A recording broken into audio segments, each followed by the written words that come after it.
Hi, everyone. Welcome, everyone. I'm losing my voice. You are losing your voice, yeah. Look at this. This is Ask a Puppy Trainer Show, all right? Episode number 103. I mean, who cares what episode it is when you've got this face? She's not wrong. My God. She's not wrong. So cute. Okay, what is your name? I don't even know. Wiggles. Wiggles? You're kidding. I'm in love. Okay, we've had some adorably cute and sweet puppies. I'm not sure how sweet you are yet. We'll find out, but you are adorable. Okay, so. She's very sweet. She's very sweet, aren't you? Yeah, but by sweet, I mean, how much is she gonna bite me while I'm holding her? Oh, no guarantees that she will. She's so young, I have a feeling there's lots of biting.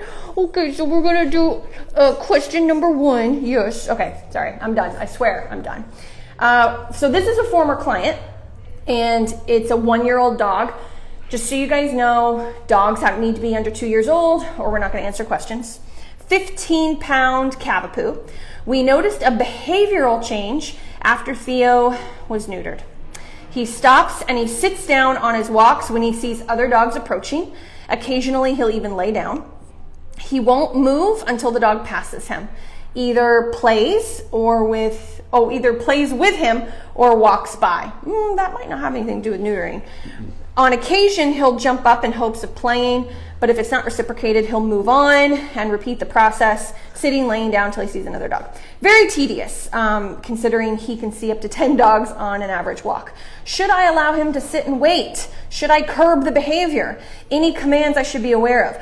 I'm going to let you take the main part of this, but I just want to say about the neutering is that that's not what I was expecting when you said he was acting different after being neutered. I don't think there's a direct correlation. I do. Except maybe he was on the cone being walked, but I mean the hormones. Oh, no. I don't think there's a correlation between that. I just want to be clear on that. There's other issues we see with neutering, but that's not usually one of them. You want to take it? I know you're like, are you sure you want to take it? Because I have some tips. Are you sure that you want to? I'm going to go until I can't talk anymore, then you take over. Okay. See you in 2 days. All right. So I am going to say that the correlation between neutering your pup, Theo, and Theo not wanting to listen on walks is probably, maybe, just maybe, when Theo got neutered. Stop giving that dog love. You're distracting from me. I'm so sorry. So cute. So cute. And most of the time. And she's not biting the crap out of me. It's so nice. She's working up to it. She's working up to it. Keep talking over me. She's going to. All right. And she's also on the mic. So, most of the time, and I'm not saying it happened, but I probably did, when a dog gets neutered, they're feeling kind of down, they're feeling kind of sad, they're feeling a little bit lethargic. We tend to give a little bit more affection than we normally give because we coddle them. But we have to remember, they're not humans. They are dogs. They're primal animals. I know. What? As Bethany likes to say, they're predators. But no, let me break that down a little bit farther. Predator. What happens is, predator, vicious little predator, is they don't rationalize thought like we do. So if we give them a lot of affection when they're feeling sad, we're actually promoting some of that sadness. But not just that, we are promoting the softness that we provide, which then makes them hardened, which means that they're going to become more pushy, more dominant. They're going to see us less as leadership figures and more as figures that they can push around on the walk. They're not doing it maliciously. For instance, if I went and tried to work with this puppy right now and get her to focus, I have set our relationship up not so good. That's Bethany's job. She comes and messes up our puppies, and then Paula gets to fix them. Yes. Firm up a little bit. Honestly, when you're on your walks, you guys were on a training tool before you left. I won't mention which one. I know you're on at least one of them. When your dog stops, it's a firm, let's go. Mm-hmm. Speed up a little bit, move faster. They anchor. You wait them out with a little bit of forward tension. Not with the bent elbow, not pulling them. Your body, your chest, your hips, your legs, they do all the work. So when you drive forward, I thought you were going to demonstrate for a second. No. You look like you were moving on purpose. I'm She's just pregnant and moving. Uncomfortable. You basically just wait them out.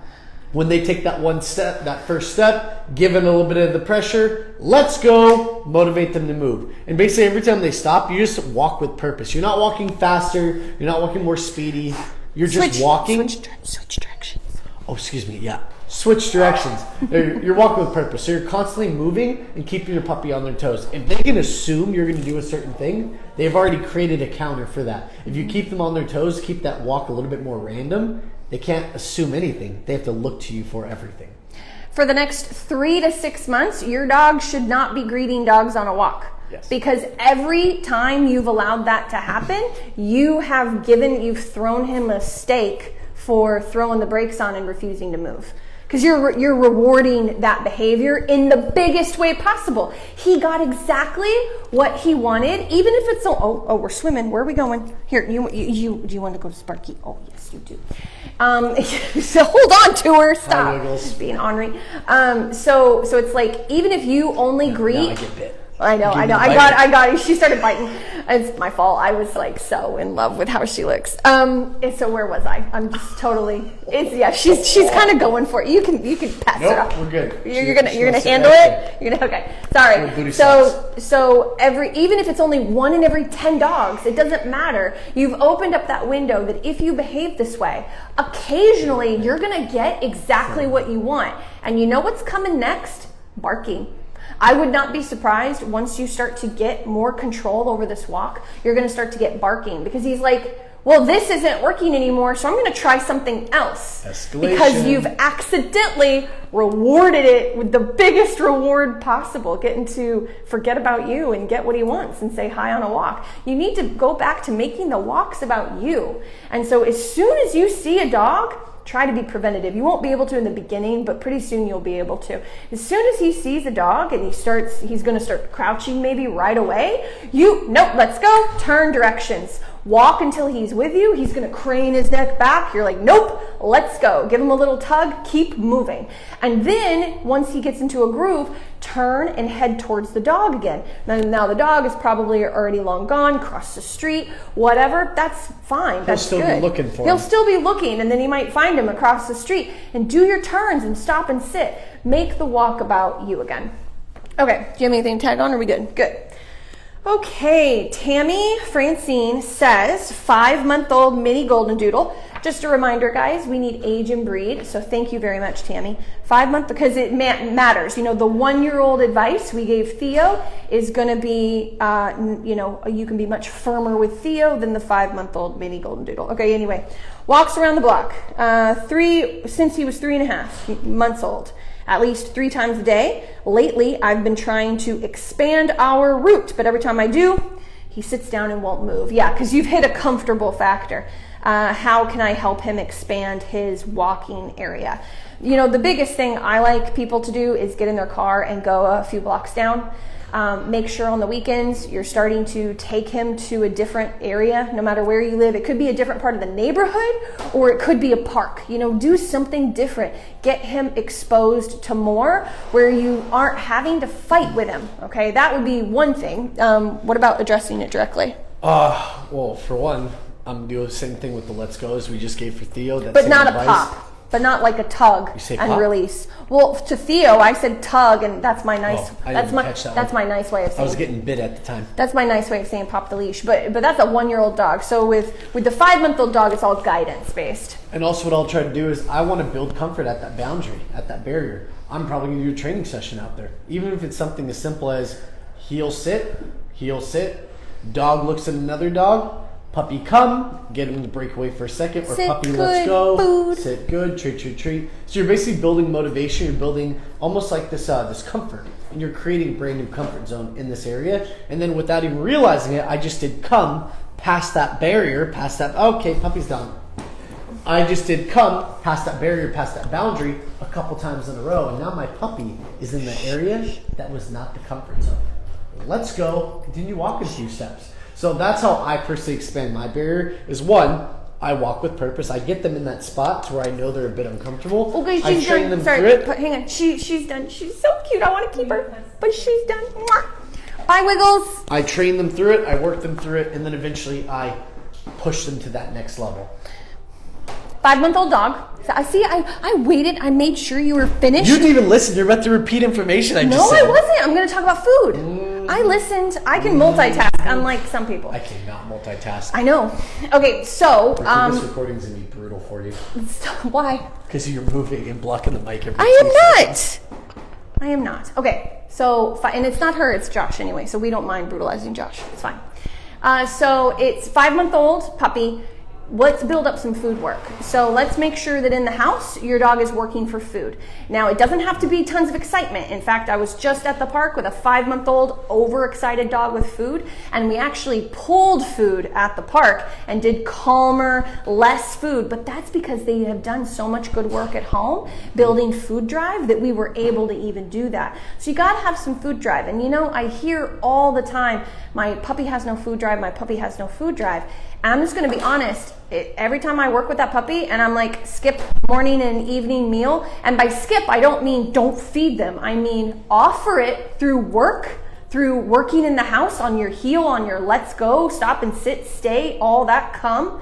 And then when they don't want any more of their food, then they're done. And you try again in the mid-afternoon, evening. If they just are not interested and you've got a training session the next morning and you're trying to build leverage for a dog that puts on the brakes, then you could like skip the night meal and then see how they are in the morning, and only work right outside your home. And if you live in a busy apartment building, maybe you do need to pick up your puppy and walk back into the cul-de-sac area, you know, back behind the building, and work in a calmer area so your puppy takes food. You need to have, in my opinion, in our opinion, some sort of food conversation. It just makes things so much easier. And I'm not a big dog food person, but when it comes to puppies, under 6, 7, 8, 9, 10 months old, we want to have some food reliability. It gives you leverage. Yeah. You're just trying to build leverage, control over a situation that would normally feel uncontrollable. Yep, exactly. All right, cool. So, by the way, too, the driving to another neighborhood, that's amazing advice. That works probably 85% of the time when nothing else works. Yeah. Getting them out of the comfort zone, almost like forcefully removing them from the comfort zone by putting them in the car. Perfect. Well, forcefully, I think, is the wrong word. I think forcefully would be more making them work through that sit stall. I think the nicer way is to put them in the car. But I know what you meant. You meant physically. Physically manipulating them, moving them. Yeah, cool. I think my way was actually a little bit more forceful. Yeah, well, I'm forcing them to work through it in that situation. And you need a little bit of that too. But it's balance. That's why we're balance trainers. Okay. So cheesy. That was really bad. I love it. We apologize. We're going to do it on every single episode. We're so sorry. That's our catchphase now. No, we're really not. That's our catchphrase. No, we're really not. No. Ricky's so happy right now. She's smiling. Okay. Out of joy. Allie said, how to prevent a puppy from developing separation anxiety, 5-month-old Shiba Inu. So preventative is make your comings and goings really low-key, no big deal. But not just when you leave the home and come back in. I mean when you enter into the room. When you leave the room and your dog's like, hop, hop, hop, excited. No, calm down. Off, play, sit down. 5-month-old, stop ignoring excitement. You need to address it. You need to calm down your puppy to teach them how you want their energy to be when you go to the bathroom and come back in and they're like, oh my God, where did you go? Hey, calm down. Just freeze your feet, face them.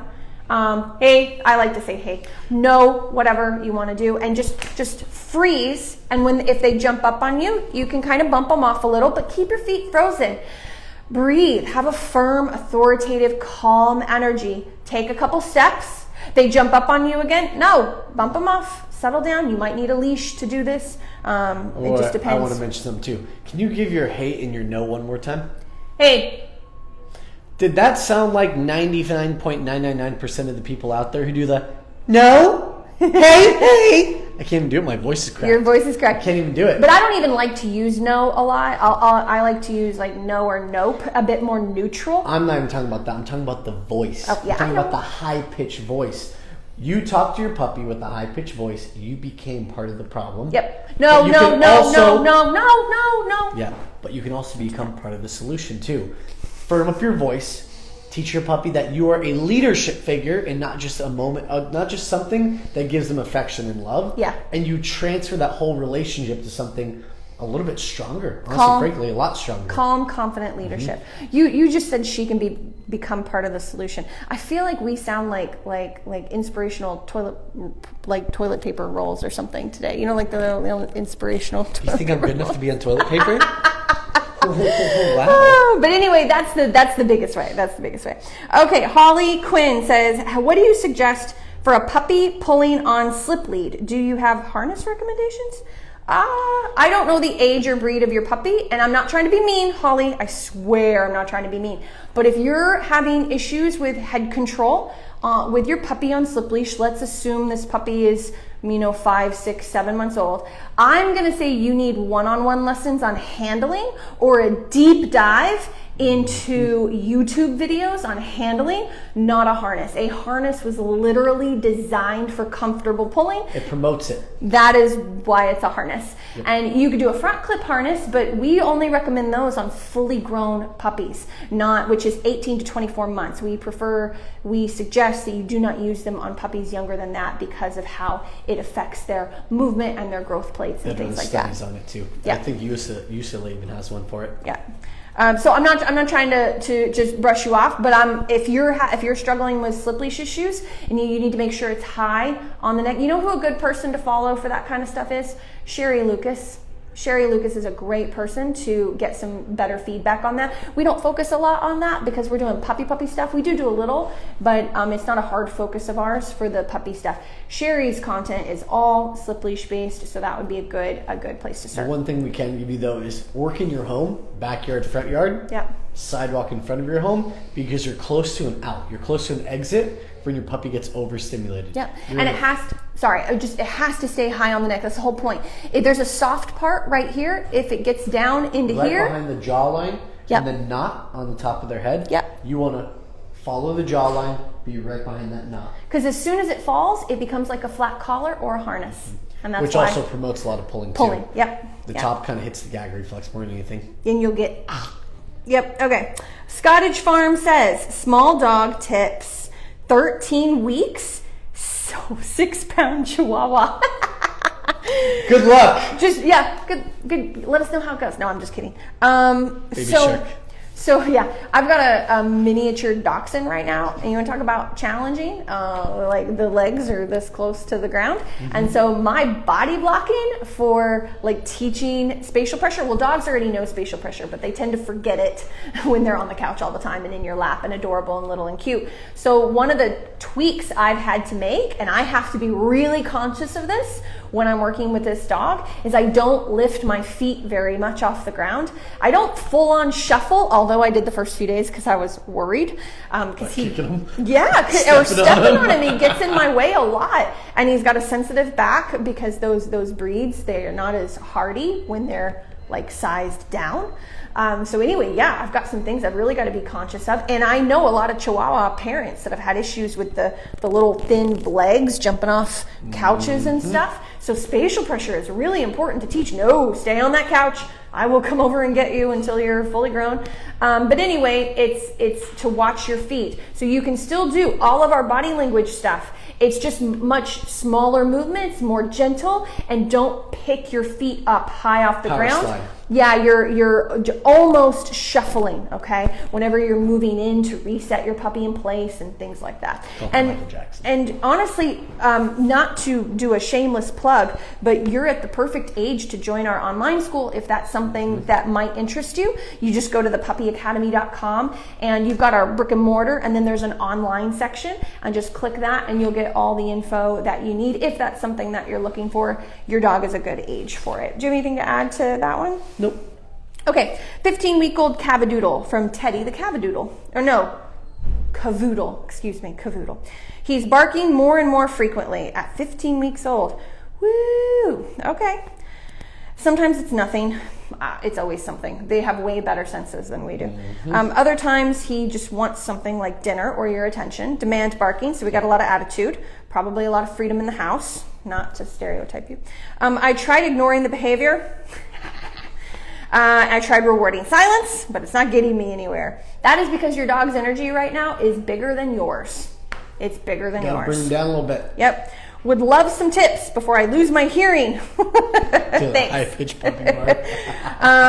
Honestly, a lot. Like it's not about tips. There's a lot you need to be doing. Did I mention the online school? I don't think you did, Bethany. Why don't you go over it one more time? Your puppy's the perfect age for it. You can check out our website, thepuppyacademy.com, if that's something you're interested in. But bottom line, you need schedule. You need this puppy to have scheduled downtime, scheduled naps, just like babies. Everything is structured. Everything is scheduled. You tell them when to pee and poop. You tell them when to train, when to walk, when to play. When to train. Did you catch that? When to train. Your dog needs to start seeing you more as a trainer, teacher, parent, leader than someone who just got this puppy that's running around the house barking every chance he gets.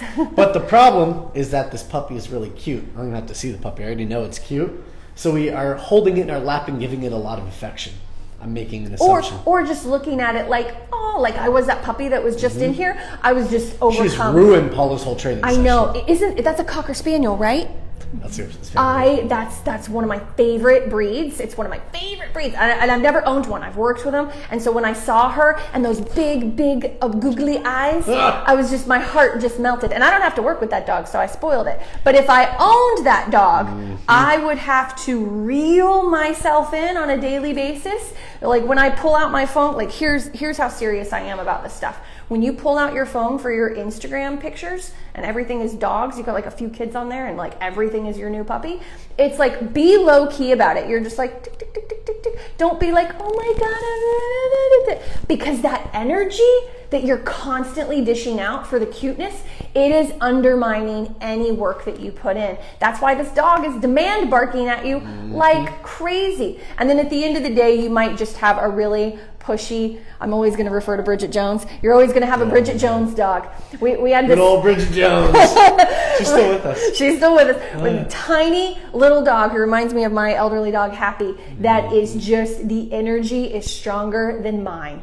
And it's like a daily battle to prove to this puppy that it does not rule my life. And you might have that, but it doesn't matter. No matter what the issue is, you got to get on a better schedule. You got to do more training. You've got to not reinforce the barking. This puppy should be on a leash anytime it is out in the house, tethered to you if it's not in crate or playpen.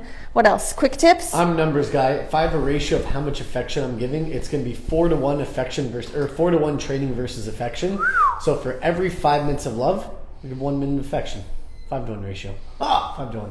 Because basically for every 10 minutes of training, you can cuddle with your puppy for a couple minutes. You're showing them that you're the leadership figure, softening a little bit, and then firming up again with training. But also people that do that and they end with affection. If you have trouble putting your dog in the crate after doing supervised separation, which is part of our schedule, existence work, then you might have to cut back even more on that. You might have to backtrack some of the affection you've given by upping the amount of training that you're going to do over the next couple weeks. You're building a relationship almost from scratch because it's a different type of relationship with your puppy. Okay, Louisa Alexandria Ames. Wow, that is an awesome name. Louisa Alexandria Ames. I really like that name. Okay, that's the human's name, not the dog's name. A bit of a long-winded... How do you know? That's not funny. All right, a bit of a long-winded question. 2 mini dachshunds over one, completely different personalities. Yep. Recently got another one. Why? Why do that to yourself? Why? Dachshund puppy. I promise no more. Yeah, she knew what we were going to say. How old is the other two? Over a year. Okay. Only over a year, which honestly is not advised. We advised adult, like full on, 1.5, 2.5. I'm like 3 to 4. Before getting a puppy. Good. But that's all right. You already did it. 9 weeks old. How do I make this change work? They've already been introduced. Sometimes seems fine. But my older girl, Penelope, is not keen, very suspicious of her. They have fallen asleep cuddling together. Well, yeah, so in my opinion, your 1-year-old puppy is just responding. Yes, and it's still a puppy. 1-year-old, you used to got multiple puppies now. I used to say 1.5 to 2 years old when they start hitting like adult maturity. Adolescent puppy. So your puppy is just, your 1-year-old is just responding to the energy of your puppy. So however your little 9-week-old is acting is going to reflect on the older dogs. My thing is just respect the older puppies. Do not try to force socialization. You can, if they seem okay together, you can kind of see if that goes anywhere. But the moment your older girl gets a little unsure, and suspicious, intervene. Take charge. Not by picking up the Dachshunds and going somewhere with them, by being like, okay, pups come, good, place, and I know you're 9-week-old, you're not there yet, but you can recall your female away, but she might be too insecure to respond to your recall. So you go over there and then you handle the puppy. Don't handle the 1-year-old. She's not doing anything wrong. And show her that you'll advocate for her by getting in front of the puppy and being like, okay, puppy come, redirect with a toy, whatever you need to, food. Of course, then all the Dachshunds are probably gonna come. You're just gonna have to play. You're gonna have to play with the dynamic of advocating for your nervous 1-year-old. And it sounds like over time, she'll probably get over it. As long as you don't let that puppy, really bombard her space. I had a very similar situation about 4 months ago. I had one of my clients who had 2 older dogs that I trained 8 years ago. They're actual mature dogs now, and she got a little puppy. Almost too mature.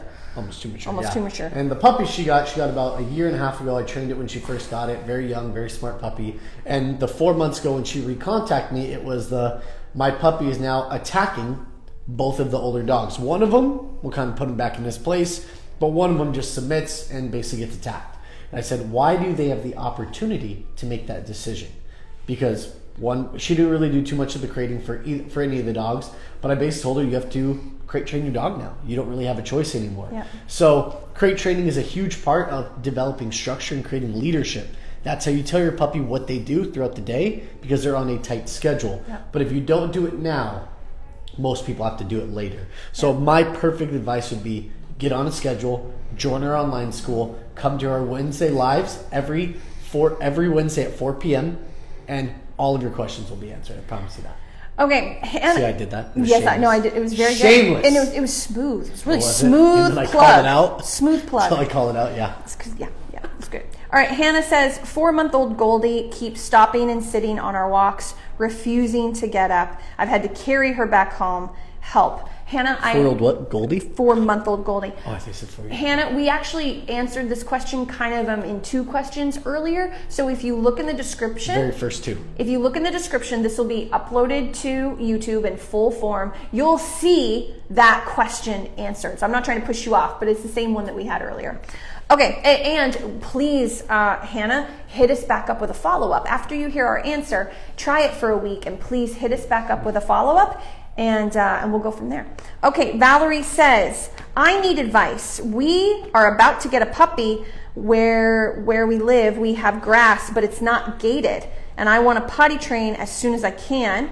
I need the vaccinations, and in my yard, other dogs come, so I'm scared of Parvo.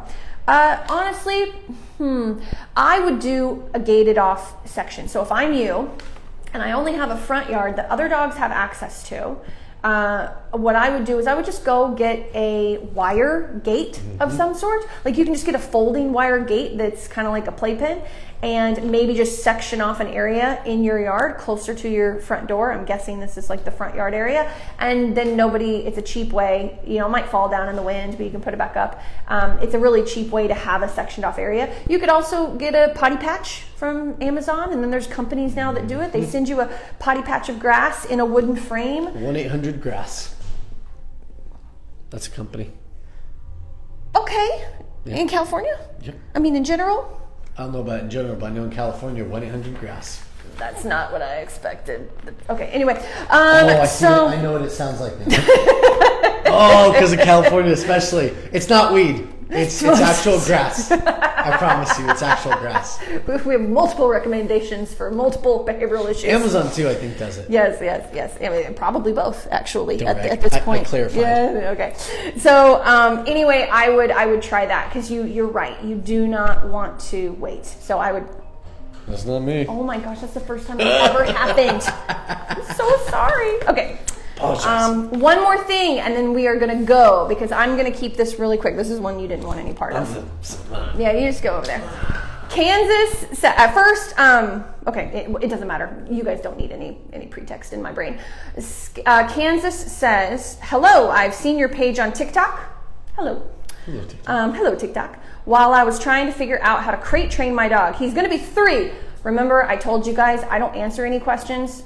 I don't answer. We. What is with my I lately? It's They, like you don't even. They and I. We don't really answer any questions under 2 years old, but this one's different, okay? I tried crate training my puppy, but one time I left him and he got stuck, and it was a really bad situation. I was wondering if there was any tips or tricks you could share with me. Here's the thing, and I'm just gonna end this on a downer. There are, first of all, Kansas, I don't have enough detail. I'd love it if you'd write back next. Oh, you're actually on Instagram. I mean, I would love it if I had, you don't have to put detail. It'll take too long because I've only got like 1 minute. But I'd love it if you'd write back next week with more detail, because here's the thing, those wire crates, I know that's what everybody uses, but they're not the most secure. And dogs will figure out how to unlatch them and squeeze out and things like that. You've like the Dachshund I have right now, we're putting in a plastic crate because he could squeeze a lot of things through a wire crate, you know? Get his paw stuck. Yeah. And so that's not uncommon. Here's my downer part. If you look at statistics, or you talk to any vet, way more serious things happen to puppies and dogs when they are left loose in the house than in a crate. That is just the reality. I know maybe 3 people like you, Kansas, and it's horrible. Like, I know it's really horrible. Like, a client of mine, or a friend of mine, I should say, a colleague, where I adopted Dusty, had a border collie that got his flat collar stuck on something outside in the yard. And these are great yard dogs that live out in Riverside where they got tons of room. So there's lots of yard dogs out there, happy and free. But got his collar stuck on something and almost. So anything can happen at any time, and it's just, it sucks, but it is what it is. But statistically, you are going to have a much safer situation if your dog is confined to a dog puppy proof room or puppy crate or something like that, where they can't get into things and ingest them, or, you know, I could go on, but that's my point, and I don't want to leave you hanging. I don't have any tips or tricks other than to try more secure crate training. However, I understand if there's a huge no for crates, like you're just not even going to consider a crate ever again, then you really want to have a room that is safe. Whether that's a bathroom, and hopefully he doesn't have any wood chewing issues. I had a dog with wood chewing issues, so that would never work once. A bedroom, but doesn't have any issues picking stuff up, and you still have to be diligent. My 11-year-old border collie a couple of years ago found a ball and ripped it into pieces and ingested it. And thank God we didn't have to go to the vet and have him ripped open. Like, accidents. It's traumatic and expensive. Accidents happen. But all we can do is do our best, and that's really all I have to say about it. Crate is still the way to go for puppies. But a 3-year-old, I don't want to get too much into the 3-year-old stuff, but yeah, you could probably section off a safe area of your home. I believe in safe collar practices too. Make sure you have a properly sized collar, 2 fingers, and that's it. And if your dog is prone to moving and rubbing their body against the sides of the crate, take it off. Put In it the on crate. top of the crate. In the crate. In yeah. the crate, not when they're out of the crate. Not the when reason they're that out we of the have crate. collars on our dogs is because of accidents, an unplanned event that has a bad experience. Where they might get out and they need tags on them. Yeah. Yep. That's all right. I I know. We Look all how we can good do we is did. do We're our only best. 10 minutes over. But that's because we started 5 minutes late. Sure we did, Bethany. We Sure did. Stop we it. did. All right, guys. Same time, same place next week. Thank y'all.